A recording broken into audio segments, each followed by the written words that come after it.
कहानी दुलाई वाली। ये बंग महिला की कहानी है, राजेंद्र बाला घोष की। इसको उनकी प्रथम कहानी भी माना जाता है, दुलाई वाली को। काशी जी के दशाश्वमेध घाट पर स्नान करके एक मनुष्य बड़ी व्यग्रता के साथ गोदोलिया की तरफ आ रहा था। एक हाथ में मैली सी तौलिया से लपेटी हुई भीगी धोती और दूसरे में सुर्ती की गोलियों की कई डिब्बियां और सूंघनी की एक पुड़िया थी। उस समय दिन के 11 बजे थे। गोदोलिया की बाई तरफ जो गली है, उसके भीतर एक और गली में थोड़ी दूर पर एक टूटे मकान से पुराने मकान में वह जा घुसा। मकान के पहले खंड में बहुत अंधेरा था, पर ऊपर की जगह मनुष्य के वासोपयोगी थी। मतलब ऊपर जाके मनुष्य रह सकता है। वासोपयोगी मतलब वहां पर रहा जा सकता था। नवागत मनुष्य धड़धड़ाता हुआ ऊपर चढ़ गया। मतलब वहां पर वो नया नया आया था, सीधे चढ़ गया। वहां एक कोठरी में हाथ की चीजें रख दी और सीता सीता कहकर पुकारने लगा। क्या है? कहती हुई एक 10 बरस की बालिका आ खड़ी हुई। तब उस पुरुष ने कहा, सीता, जरा अपनी बहन को बुला ला। अच्छा कहकर सीता चली गई और कुछ देर में एक नवीना स्त्री आकर उपस्थित हुई। उसे देखते ही पुरुष ने कहा, लो, हम लोगों को तो आज ही जाना होगा। इस बात को सुनकर स्त्री कुछ आश्चर्ययुक्त होकर और झुंझलाकर बोली, आज ही जाना होगा? यह क्यों? भला आज कैसे जाना हो सकेगा? ऐसा ही था तो सवेरे भैया से कह देते। तुम तो जानते ही हो कि मुंह से कह दिया बस छुट्टी हुई। कभी लड़की विदा की होती तो मालूम पड़ता। आज तो किसी सूरत में जाना नहीं हो सकता। तुम आज कहती हो, हमें तो अभी जाना है। बात यह है कि आज ही नवल किशोर कलकत्ते से आ रहे हैं और आरे से अपनी नई बहू को भी साथ ला रहे हैं। सो उन्होंने हमें आज ही जाने के लिए इसरार किया है। हम सब लोग मोगल सराय के से साथ ही इलाहाबाद चलेंगे। उनका तार मुझे घर से निकलते ही मिला। इसी से मैं झट से नहा धोकर लौट आया। बस अब करना ही क्या है, कपड़ा वपड़ा जो कुछ बांध बूंद कर घंटे भर में खा पी कर चली लो। जब हम तुम्हें विदा कराने आए ही हैं, तब कल के बदले आज ही सही। हाँ, यह बात है, नवल जो चाहे कराए। क्या एक ही गाड़ी में ना जाने से दोस्ती में बट्टा लग जाएगा? अब तो किसी तरह रुकोगे नहीं, जरूर ही उनके साथ जाओगे। पर मेरे तो नाकों में दम आ जाएगी। क्यों? किस बात से? उनकी हंसी से। और किससे? हंसी ठट्टा राह में अच्छी लगती है, उनकी हंसी मुझे नहीं भाती। एक रोज में चौके में बैठी पूड़ियाँ काट रही थी कि इतने में ना जाने कहाँ से आकर नवल चिल्लाने लगे, ए बुआ, ए बुआ, देखा तुम्हारी बहू पूड़ियाँ खा रही है। मैंने तो मारे शर्म के मर सी गई। हाँ, भाभी जी ने तो बात उड़ा दी सही। वह बोली, खाने दो, खाने पहनने के लिए तो आई ही है। पर मुझे उनकी हंसी बहुत बुरी लगी। बस इसी से उनके साथ नहीं जाना चाहती। अच्छा चलो, मैं नवल से कह दूंगा कि बेचारी कभी रोटी तक तो खाती नहीं, पूड़ी क्यों खाने लगी। इतना कहकर बंशीधर कोठरी से बाहर चले गए। आए और बोले, मैं तुम्हारे भैया के पास जाता हूँ, तुम रो रुलाकर तैयार हो जाना। इतना सुनते ही जानकी देवी की आंखें भर आई और आषाढ़ सावन की ऐसी झड़ी लग गई। वंशीधर इलाहाबाद के रहने वाले हैं, बनारस में ससुराल है। स्त्री को विदा कराने आए हैं। ससुराल में एक साले, साली और सास के सिवा और कोई है नहीं। नवल किशोर इनके दूर के नाते में ममेरे भाई, पर दोनों में नाते से मित्रता का ख्याल अधिक है। दोनों में गहरी मित्रता है। दोनों एक जान दो कालिब हैं। उसी दिन वंशीधर का जाना स्थिर हो गया। सीता बहन के संग जाने के लिए रोने लगी। माँ रोती धोती लड़की को विदा की सामग्री इकट्ठी करने लगी। जानकी देवी भी रोती ही रोती तैयार होने लगी। कोई चीज भूलने पर धीमी आवाज से माँ को याद भी दिलाती गई। 1 बजने पर स्टेशन जाने का समय आया। अब गाड़ी या इक्का लाने कौन जाए? ससुराल वालों की अवस्था अब आगे किसी नहीं थी कि 2-4 नौकर चाकर हर समय बने रहें। सीता के बाप के ना रहने से काम बिगड़ गया है। पैसे वाले के यहाँ नौकर चाकरों के सिवा और भी 2-4 खुशामदी घेरे रहते हैं। छूछे को कौन पूछे, मतलब जो गरीब आदमी से कौन पूछता है।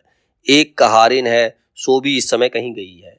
साले राम की तबीयत अच्छी नहीं, वह हर घड़ी बिछोने से बातें करते हैं।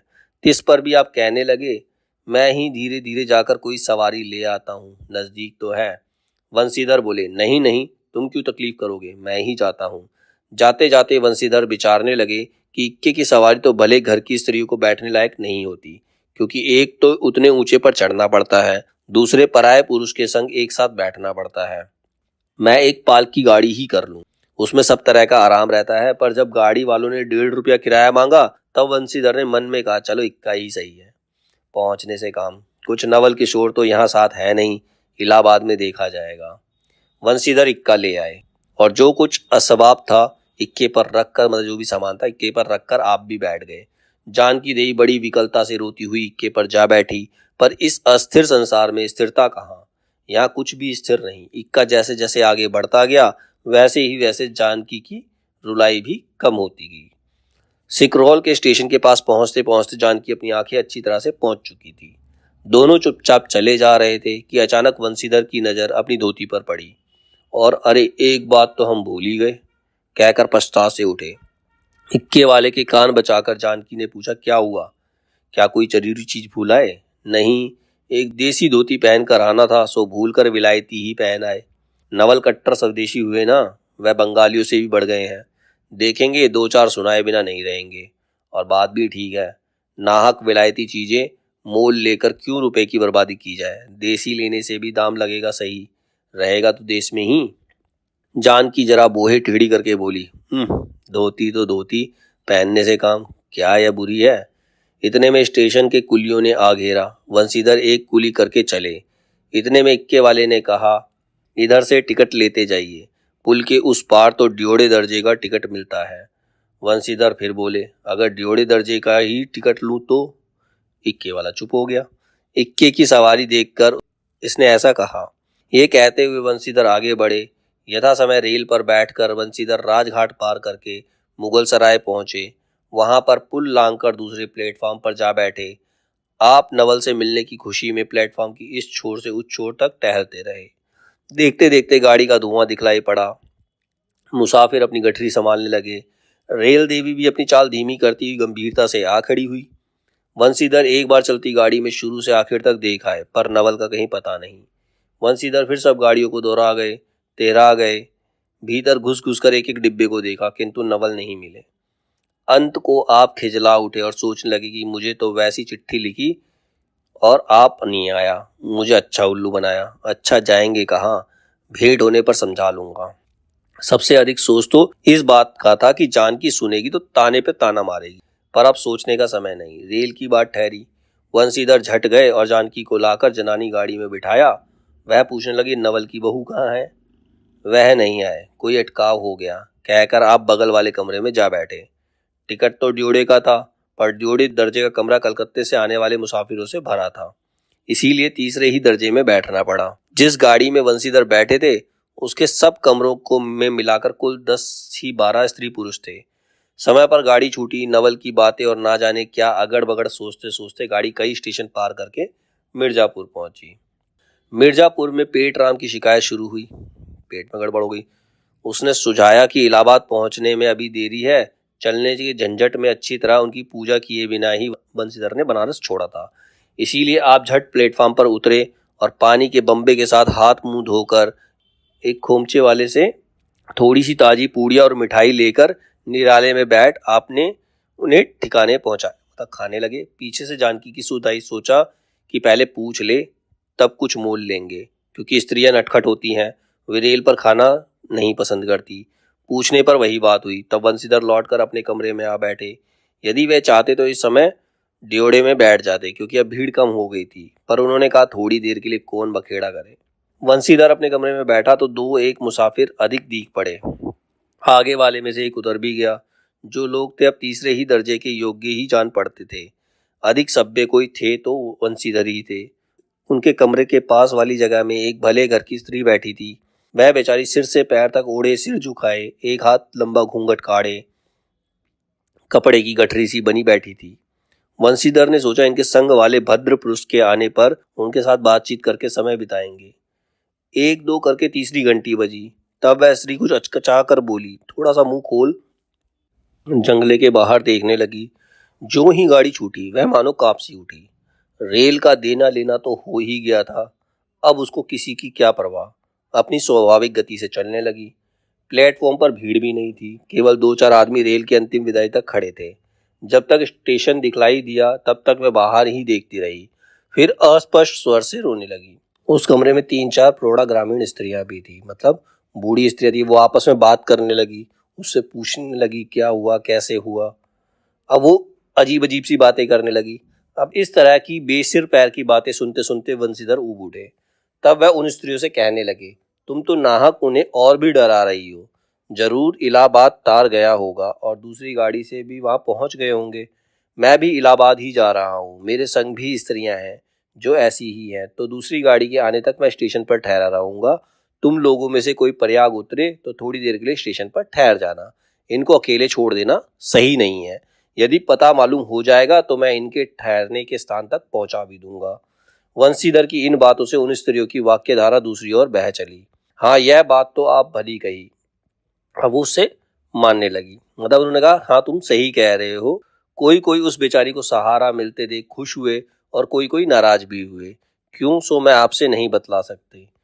उस गाड़ी में जितने मनुष्य थे सभी ने इस विषय में कुछ ना कुछ कह डाला। पिछली सीट में केवल एक स्त्री जो फ्रांसीसी सीट की दुलाई ओढ़े अकेली बैठी थी कुछ नहीं बोली। कभी कभी घूंघट के भीतर से एक आंख निकालकर वंशीधर की ओर ताक देती थी और सामना हो जाने पर फिर मुंह फेर लेती थी। वंशीधर सोचने लगी, क्या बात है, देखने में तो ये भले घर की मालूम होती है पर इसका आचरण ठीक नहीं है। गाड़ी इलाहाबाद के पास पहुंचने को हुई। वंशीधर उस स्त्री को धीरज दिलाकर आकाश पाताल सोचने लगे। यदि तार से कोई खबर ना आई होगी तो दूसरी गाड़ी तक स्टेशन पर ही ठहरना पड़ेगा, और जो उससे भी कोई ना आया होगा तो क्या करूंगा। जो हो, गाड़ी नैनी से छूट गई। अब उन अशिक्षिता स्त्रियों ने फिर मुंह खोला। फिर वो बकवास करने लगी। किसी आदमी ने तो यहां तक दौड़ मारी कि रात को वंशीधर इनके जेवर छीन कर रफ्फू चक्कर हो जाएंगे। उस गाड़ी में एक लाठी वाला भी था। उसने खुल्लम खुल्ला कहा, बाबूजी कुछ हमरो साजा, मतलब हमें भी देख लेना। उनकी बात पर वंशीधर क्रोध से लाल हो गए। उन्होंने उनको खूब धमकाया। उस समय तो वह चुप हो गया, पर यदि इलाहाबाद उतरता तो वंशीधर से बदला लिए बिना नहीं रहता। वंशीधर इलाहाबाद उतरे। एक बुढ़िया को भी वहीं उतरना था। उससे उन्होंने कहा, उसके उनको भी अपने संग उतार लो। फिर इस बुढ़िया को उस स्त्री के पास बिठाकर आप जानकी को उतारने गए। जानकी से सब हाल कहने पर वह बोली, अरे जाने भी दो, किस बखेड़े में पड़े हो। पर वंशीधर ने ना माना। जानकी को उस भद्र महिला के एक ठिकाने बिठाकर स्टेशन मास्टर के पास गए। वंशीधर के जाते ही बुढ़िया, जिसे उन्होंने रखवाली के लिए छोड़ा था, किसी बहाने से भाग गई। स्टेशन मास्टर से पूछने पर मालूम हुआ कि कोई तार नहीं आया। अब तो वंशीधर बड़े असमंजस में पड़े। टिकट के लिए बखेड़ा होगा क्योंकि वह स्त्री बेटिकट है। लौट कर आए तो किसी को ना पाया। अरे ये सब कहाँ गई, यह कहकर चारों तरफ देखने लगे, कहीं पता नहीं। इस पर वंशीधर घबराए। आज कैसी बुरी साइत में घर से निकले, एक के बाद दूसरी आफत फंसते चले जा रहे हैं। इतने में अपने सामने उस दुलाई वाली को आते देखा। तू ही इन स्त्रियों को कहीं ले गई है। इतना कहना ही था कि दुलाई वाली ने मुंह खोलकर नवल किशोर खिलखिला उठे। मतलब दुलाई वाली औरत को और कोई नहीं था, उसका दोस्त था नवल किशोर। वो हंसने लगा, अरे यह क्या, सब तुम्हारी ही करतूत है। अब समझ गया, कैसा गजब तुमने किया है। ऐसी हंसी मुझे नहीं अच्छी लगती। मालूम होता कि वह तुम्हारी ही बहू थी। अच्छा, तो वे लोग गई कहाँ। वे लोग तो पालकी गाड़ी में बैठी है, तुम भी चलो।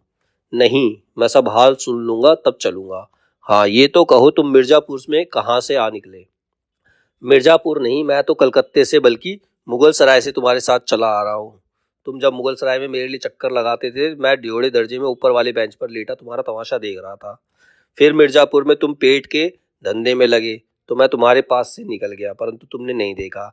मैं तुम्हारी गाड़ी में जा बैठा, सोचा कि तुम्हारे आने पर प्रकट होऊंगा, फिर थोड़ा और देख ले। करते करते यहाँ तक नौबत आ गई। अच्छा अब चलो, जो हुआ उसे माफ करो। यह सुन वंशीधर प्रसन्न हो गए। दोनों मित्रों में बड़े प्रेम से बातचीत होने लगी। वंशीधर बोले, मेरे ऊपर जो कुछ बीती सो बीती। वह बेचारी जो तुम्हारे गुणवान के संग पहली वही बार रेल से आ रही थी, बहुत तंग हुई। उसे तो तुमने नाहक रुलाया, बहुत ही डर गई। नहीं जी, डर किस बात का था, हम तुम दोनों गाड़ी में थे ना। हाँ, पर यदि मैं स्टेशन मास्टर से इतला कर देता तो बखेड़ा खड़ा हो जाता ना। अरे तो क्या, मैं मर थोड़े ही गया था, 4 हाथ की दुलाई की बिसात में है ही कितनी। इसी तरह बातचीत करते करते दोनों गाड़ी के पास आए। देखा तो दोनों मित्र वधुओं में खूब हंसी हो रही थी। जानकी कह रही थी, अरे तुम जानो क्या, इन लोगों की हंसी ऐसी ही होती है। हंसी में किसी के प्राण भी निकल जाए तो इन्हें दया नहीं आएगी। खैर, दोनों मित्र अपनी अपनी घरवाली को लेकर राजी खुशी घर पहुंचे और मुझे भी उनकी ये राम कहानी लिखने से छुट्टी मिली।